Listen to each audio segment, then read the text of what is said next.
Kita yang butuh dengan sholat kita. Makanya ketika ada orang bertanya, ya Allah kenapa sih mesti sholat? Maka Allah perdengarkan di setiap telinga kita. 24 jam tak berhenti. Supaya kamu bahagia, supaya kamu senang, supaya kamu lancar, supaya kamu nggak punya masalah.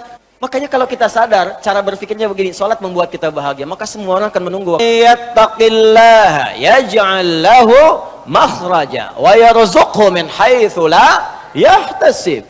Siapa yang mampu meningkatkan takwa, aku berikan solusi. Semua kesulitannya aku mudahkan. Aku kirimkan rezeki bahkan dari sisi yang tidak dia duga.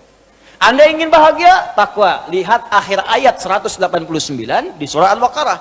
Lihat ujung ayatnya. Wattaqullaha la'allakum tuflihun. Kalau kamu ingin takwa, kalau kamu ingin bahagia kata Allah, ingin sukses, tingkatkan takwa. Anda masih belajar di kampus, pengen pintar, ilmu pengen cepat datang, Allahu Akbar, takwa juga. Buka Quran surah kedua di akhir ayat 282, paling kiri sebelah bawah, persis paling bawahnya. Wattaqullah wa yu'allimukumullah. Tingkatkan takwamu kepada Allah, aku tambahkan pengetahuan. Datang min ladunna ilma, dari kami, makanya disebut ilmu laduni. Bukan nggak belajar, dia ikhtiar. Dia belajar, dia mendekatkan takwa kepada Allah, tapi proses pembelajarannya dipercepat oleh Allah karena takwanya. Logikanya begini, logikanya. Anda dekat dengan pimpinan, akses mudah. Dekat dengan dosen, mudah belajar.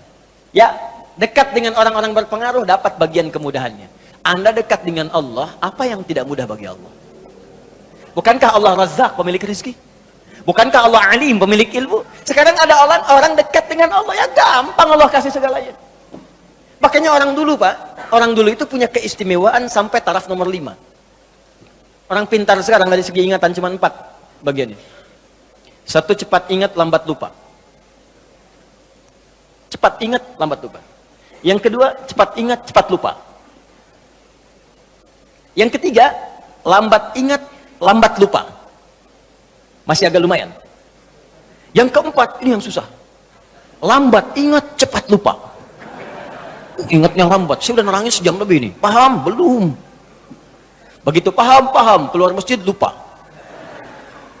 Tapi yang kelima, ini yang sering saya sampaikan, hampir jarang sekarang ada. Cepat ingat, sulit lupa. Jadi mau lupa itu susah Pak. Bukan mau ingat, mau lupa susah. Saking gampangnya ingat, sekali baca ingat, seketika. Imam Al-Bukhari itu dibacakan sekali, langsung masuk.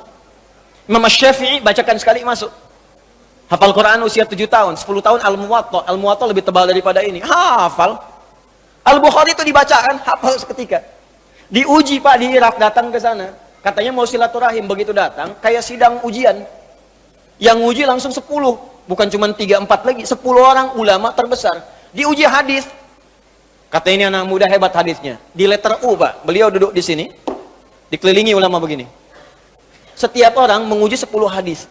Setiap hadisnya diacak orang-orangnya, sanadnya. Matanya diacak, sanadnya diacak, isinya diacak, sanadnya pun diacak. Setiap orang. Begitu satu orang menguji dengan 10 hadis, silahkan. Apakah menurut anda hadis ini benar? Kata Al-Bukhari, sebentar, teruskan dulu aja 10-10-nya, biar sekalian. Teruskan 10-10-nya biar sekalian.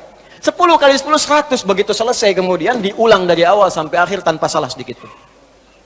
Yang ini sanadnya benar tapi matanya salah. Yang ini matanya benar tapi sanadnya salah. Ini ada yang ketukar, ini bagian ini bukan ini bukan ini, bukan ini. Semuanya. Sampai diakuilah, kemudian ditetapkan pada saya itu dengan Imam Muhaddithin.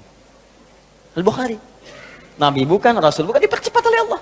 Jadi kalau takwa itu sudah meningkat, apa rahasianya? Takwa meningkat, datang semua ini. Sekarang kalau anda tanya, amalan takwa itu apa? Pertama sholat. Sholat Pak. Makanya ketika Allah memaksa kita untuk sholat dengan hukum wajib, sebetulnya bukan ingin membebani Pak. Saya sering sampaikan kalimat ini, kalau orang paham hikmah sholat, dia akan tunggu dan rindu dengan sholat. Karena tahu setiap menunaikan sholat, bukan beban kewajiban, bukan bebannya. Allah nggak butuh dengan ruku anda, dan Allah tidak butuh dengan sujud kita. Kita yang butuh dengan sholat kita. Makanya ketika ada orang bertanya, ya Allah kenapa sih mesti sholat? Maka Allah perdengarkan di setiap telinga kita, 24 jam tak berhenti. Ya, telinga bahasa Arabnya udhun, jamaknya disebut azan. Maka ada azan yang dikumandangkan setiap hari. 5 kali dalam setiap pergantian waktu. Subuh ganti ke siang, zuhur, azan lagi. Ganti ke asar, azan. Ganti ke maghrib, azan. Bahkan mau malam pun masih azan, diperdengarkan. Yang paling dahsyat, azan tidak pernah dalam waktu bersamaan semuka bumi. Selalu ada perbedaan. Tanah kusir azan, tiba-tiba Jakarta sana azan. Jakarta selesai masuk Tangerang adzan, Tangerang adzan sampai ke Serang adzan, Serang adzan selesai Banten, Pandeglang adzan. Terus, ternyata semuka bumi 24 jam adzan tidak pernah berhenti. Apa itu adzan? Bukan sekedar panggilan, tapi kalimat yang ingin disampaikan pada setiap orang yang mempunyai telinga dan pendengaran.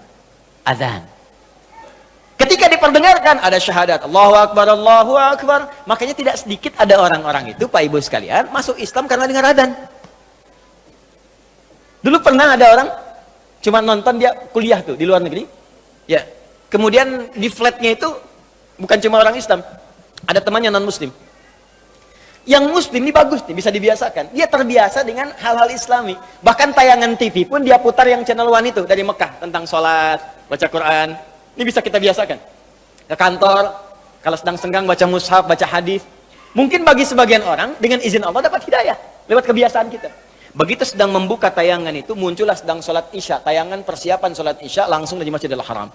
Yang non muslimnya tiba-tiba datang, yang muslim itu cuma iseng nanya begini, kawan, menurut kamu berapa jumlah orang yang ada di masjid itu? Temannya bilang begini, ya mungkin 1000, 2000 lah. Ya. Apa jawab yang si muslim ini? Ada di sana sekarang setidaknya 500.000 orang sebelum dilakukan perluasan. 500.000 orang. Pertanyaan kedua, perhatikan kalimatnya. Menurut kamu, berapa lama waktu yang dibutuhkan untuk membuat mereka semua rapi seketika? Dia berpikir sejenak, kemudian dia jawab, mungkin seminggu 2 minggu kayak. Seminggu 2 minggu, sepekan 2 pekan. Kata si muslim ini, aku akan tunjukkan kepadamu, tidak sampai 5 menit semuanya akan rapi dan baris. Kata yang kawan tadi, mustahil, gak bisa itu. Tadi kan, rasionalitasnya jalan. Ketika rasio sudah mulai jalan, maka mudah bagi Allah memberikan hidayah dan hikmah kepada jiwanya. Maka seketika, kata temannya yang muslim, sekarang coba lihat. Begitu qamat, Allahu Akbar, Allahu Akbar. Wah, sudah. Yang tawaf berhenti semua. Yang tadinya duduk, berdiri semua. Siap. Bingung temannya. Wah, jangan dulu jangan dulu bingung. Lihat dulu nih.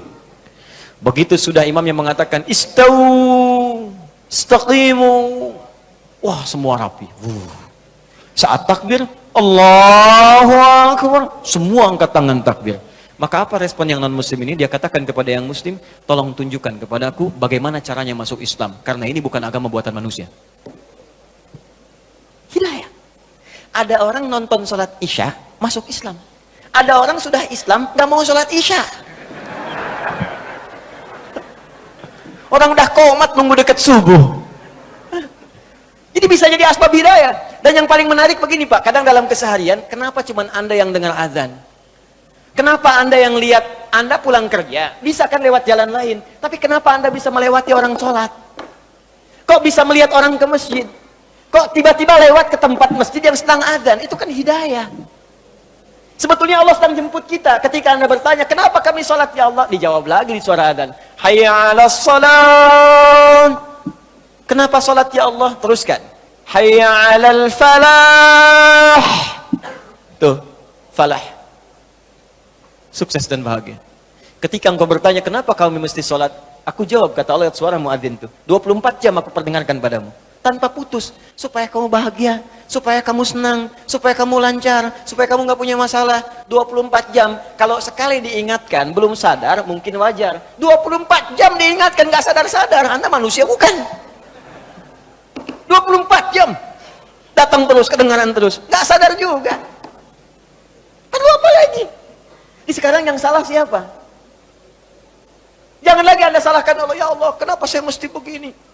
Why me ya Allah? Why not, kata Allah. Kamu saya kasih nggak diambil-ambil. Makanya kalau kita sadar, cara berpikirnya begini, sholat membuat kita bahagia, maka semua orang akan menunggu waktu sholat. Karena itu ketika Anda punya masalah, kalimat sholat itu ketika disebutkan di Quran, bersanding dengan solusi. Quran surah kedua ayat 45. Wasta'inu bis-sabri Kalau engkau punya masalah, kata Allah, maka minta kepadaku. Sabar terima masalahnya, karena semua orang punya masalah. Bukan Anda saja, kata orang, semua orang hidup punya masalah. Perhatikan Quran surah kedua ayat 155. Walanabluwannakum bisyai. Semua orang yang hidup, kata Allah, aku akan uji dengan persoalan. Diuji dengan masalah. Masalah ini aku turunkan, bukan ingin membuat hidupnya bermasalah. Perhatikan bahasa Qurannya. Tapi ingin meningkatkan kualitas hidupnya. Sebab kalau hidup nggak ada ujian, kualitasnya nggak meningkat. Anak SD itu masuk SMP kalau sudah lewat ujian. Harus diuji supaya kadar keilmuannya bisa diketahui layak untuk masuk SMP. Kalau nggak ada ujian, nggak ketahuan peningkatan ilmunya. SMP ke SMA ada ujian. Jadi kalau tahap yang sederhana saja ada ujian, apalagi hidup yang begitu kompleks, pasti ada ujian. Di cara berpikirnya jangan salah. Ketika sedang punya masalah, sesungguhnya Allah sedang akan meningkatkan kualitas hidup kita. Semakin tinggi ujian, artinya kita akan semakin meningkat dengan kuat. Karena orang besar itu nggak akan diuji dengan ujian kecil. La yukallifullahu nafsan illa. Jadi kalau Anda hadir sekarang di pengajian ini, sedang punya masalah berat rasanya, maka berbahagialah. Artinya, Anda akan diangkat setinggi-tingginya oleh Allah, karena ujian yang diturunkan, ujian yang disetarakan dengan kemampuan Anda. Itu poinnya. Gak ada orang hidup gak punya masalah. Apa dikira Ustadz gak punya masalah? Lebih banyak daripada jamaah. Tuh masalah antum tuh.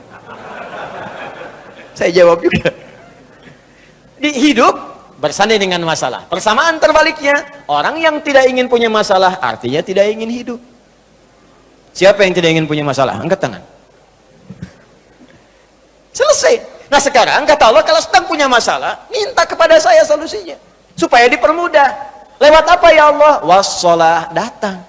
Kalau Anda masih nggak mau sholat, ditanyakan imannya oleh Allah. Makanya kalimat ini disebutkan sekali lagi untuk menguatkan di ayat 153. Dipanggil kalimat imannya. Seakan-akan begini bahasanya. Kamu ini punya iman apa enggak sih? Kalau nggak punya iman kamu apa? Ya karena nggak ada iman. Sekarang kamu masih mengaku beriman, tapi saya panggil sholat nggak datang.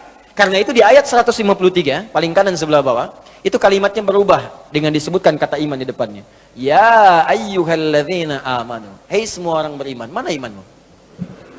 Ista'inu bis-sabri was-shalah. Kalau kalian punya masalah, kata Allah, sekali lagi datang. Lewat salat minta kepadaku. Makanya kalimat ista'in dirubah menjadi kalimat permintaan, berubah jadi nasta'in. Saya tanya pada Anda, apakah kita mengucapkan kalimat nasta'in dalam setiap salat? Berapa kali kita ucapkan dalam sehari?